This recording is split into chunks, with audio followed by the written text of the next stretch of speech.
Bismillahirrahmanirrahim. Kita masih dalam bab terakhir dalam pelaksanaan dam. Kalau kemarin kita sudah belajar tentang dam wajib disebabkan meninggalkan ibadah wajib, ya. Dan di sini disebut dengan dam wajib tartib, yaitu kalau dia misalnya meninggalkan ibadah, misalnya dia meninggalkan ihram dari mikot, maka dam ini disebut dengan dam tartib. Maka wajib yang pertama menyembelih seekor kambing. Kalau nggak dapat puasa di situ, maka puasa 10 hari, 3 hari di kota Makkah dan 7 hari setelah kembali ke tanah air. Bagaimana kalau orang itu misalnya tidak mampu berpuasa di sana, maka boleh berpuasa di tanah air selama 10 hari, yaitu pertimbangannya dia puasa 10 hari, maka dia di situ memisah antara 3 hari dan 7 hari dengan 4 hari dan 1 hari atau selamanya perjalanan dari mulai Mekah ke tanah air.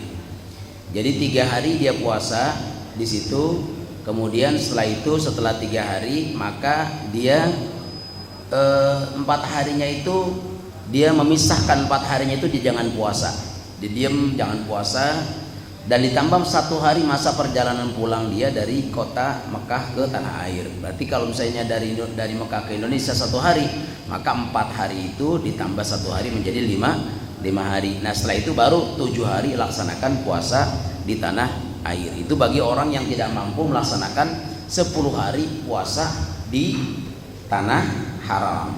Itu dendanya, ya, kalau dia meninggalkan wajib haji, misalnya dia meninggalkan ihram dari mikot misalnya, ya.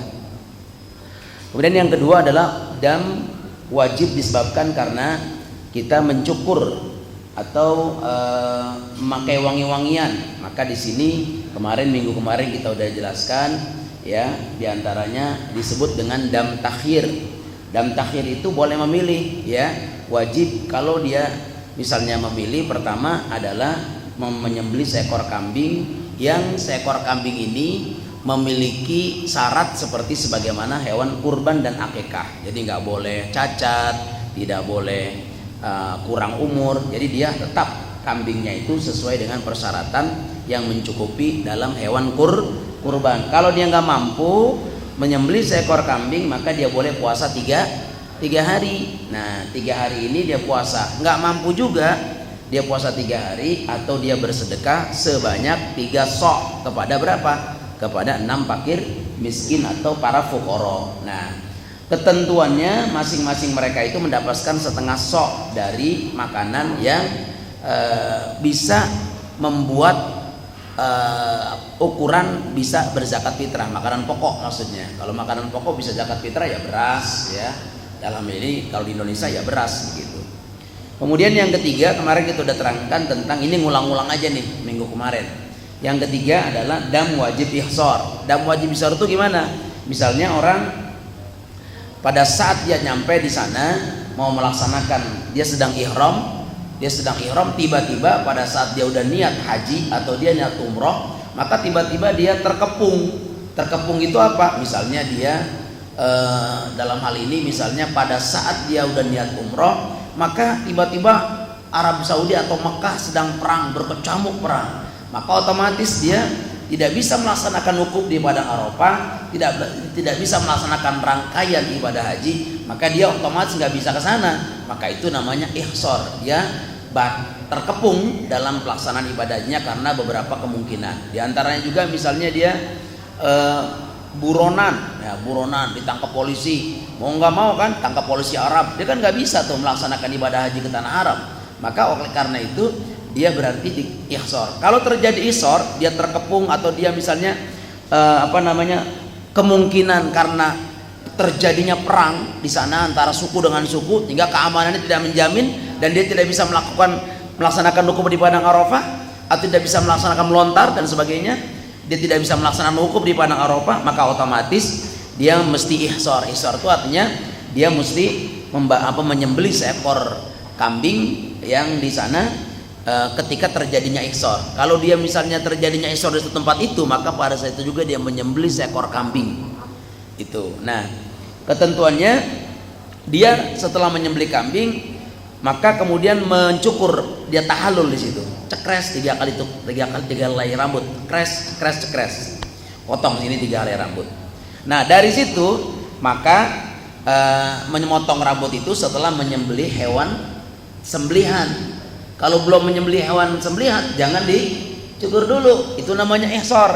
Ihsor itu berarti dia dengan demikian hajinya mesti batal. Karena apa? Kondisi yang tidak memungkinkan dia bisa melaksanakan ibadah haji. Misalnya tadi terkepung, dia ternyata buronan polisi, ya, atau dia misalnya terjadi peperangan yang sangat dahsyat di kota itu sehingga dia tidak bisa kemana-mana. Dia tidak bisa, kalau dia keluar saja atau dia melanjutkan perjalanan saja, dia terancam tertembak atau mungkin terkepung sama musuh dan sebagainya. Maka pada saat itu, dalam kondisi seperti itu, dia berarti melakukan satu ihsor. Jadi dia beli kambing dia beli, dia sembelih, setelah itu dia cukur rambutnya 3 kali. Itu namanya bayar dam di situ namanya dam wajib ihsor. Kemudian yang keempat, kemarin kita udah belajar tentang dam yang keempat adalah dam wajib disebabkan karena dia membunuh binatang buruan, ya. Nah, dam di sini disebut dengan dam takhir. Dam boleh memilih antara 3 perkara. Apa dam yang pertama? Yaitu kalau binatangnya itu sama seperti yang ditembak, maka dia mesti mengganti binatang tersebut yang seukuran, semisal yang dia tembak, ya, gitu. Misalnya dia membunuh binatang buruan, misalnya dia membunuh, dalam hal ini kalau dia bunuhnya kijang, maka gantinya, kijang kan sama tuh bentuknya kayak kambing, maka gantinya bentuknya seperti kambing, bayar dengan kambing. Kalau dia misalnya sapi liar yang dia tembak, atau misalnya keledai yang dia tembak, maka gantinya pakai sapi, begitu, ya. Kalau dia misalnya misalnya dia membunuh burung onta, maka burung onta itu dia ganti dengan badanatun, 1 ekor unta, ya. Itu adalah jenis binatang yang semisal, bentuknya sama, gitu.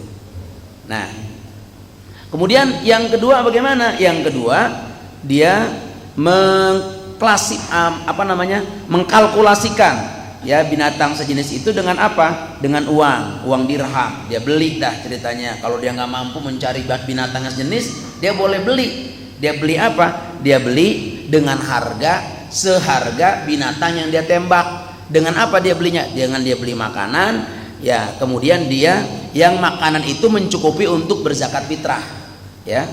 Nah, setelah itu dia bersedekah dengan apa? Dengan para orang-orang miskin, orang-orang fuqara yang ada di tanah haram. Ini saya terangkan yang terjemahnya, maksudnya yang kemarin kita sudah pelajari. Kemudian yang ketiga, kalau itu juga tidak bisa dia beli dengan harga yang dia tembak buruan darat di tanah haram itu, maka dia boleh berpuasa tiap-tiap 1 hari 1 mud, ya. Itu ketentuan yang mesti dia lakukan, ya. Kemudian bagaimana kalau binatang buruannya itu nggak sama? Maka dia boleh memilih di antara 2 perkara. Pertama, musannif pengarang kitab Fathul Qorib ini menyatakan bahwa dia mesti mengkalkulasikan dan mengeluarkan harga binatang yang dia tembak itu dengan apa? Dengan makanan pokok, dan setelah itu dia bersedekah, atau dia puasa masing-masing 1 hari 1 mud, ya, 1 mud. Kalau masih ada, misalnya ternyata masih tersisa setelah sudah 1 mud udah diganti puasanya 1 mud, ada lagi masih setengah hari misalnya, maka ganti dengan 1 hari puasa. Karena nggak mungkin orang puasa setengah hari. Puasanya kalau setengah hari puasa apaan? Puasa bocah buka johor begitu, nggak bisa. Puasanya mesti, walaupun tinggalnya misalnya tinggal setengah mud yang belum dibayar, puasa 1 hari, sempurnakan 1 mud 1 hari. Jadi dia mesti 1 hari menyempurnakan. Alasannya kenapa? Karena tidak ada puasa ketentuannya setengah hari. Semua puasa itu ketentuannya satu hari. Oke, itu namanya dam yang keempat. Nah sekarang dam yang kelima. Ini kan kita misalnya melaksanakan umroh, melaksanakan haji, kita melanggar aturan, melanggar ketentuan, maka bayar dam. Dam itu apa? Dam itu bayar denda. Denda yang mesti kita keluarkan. Kalau kita nggak keluarkan, maka ini yang mengganggu keabsahan kita melaksanakan ibadah kepada Allah. Bisa tertolak ibadah kita. Kan sayang pergi jauh-jauh dari mana-mana kita keluar, berangkat naik pesawat, biaya begitu banyak. Padahal kita telah melaksanakan rukun, kita telah melaksanakan kewajiban, tapi ternyata kita meninggalkan, ada kewajiban yang kita tinggalkan. Seperti dia tidak mengambil mikot, atau dia tidak melempar jumroh, atau dia tidak mabit di Muzdalifah, atau dia tidak mabit di Mina, maka di situ ketentuan dam. Bayar dam. Kalau dia nggak bayar dam, hajinya tetap sah, cuman mesti diganti tuh dam, karena dam itu adalah haknya Allah Subhanahu wa taala. Paham tuh? Kecuali kalau rukun haji dia tinggalkan, maka rukun hajinya ini dia tinggalkan, maka tidak sah hajinya. Wajib mengulangi tahun yang akan datang. Itu pun kalau dia nyetor. Kalau dia nggak nyetor, nunggu dia baru nyetor lagi tahun depan. Berangkatnya 19-20 tahun. Nanti nungguin kalau umurnya ada. Ya kan? Kalau umurnya nggak ada, gimana?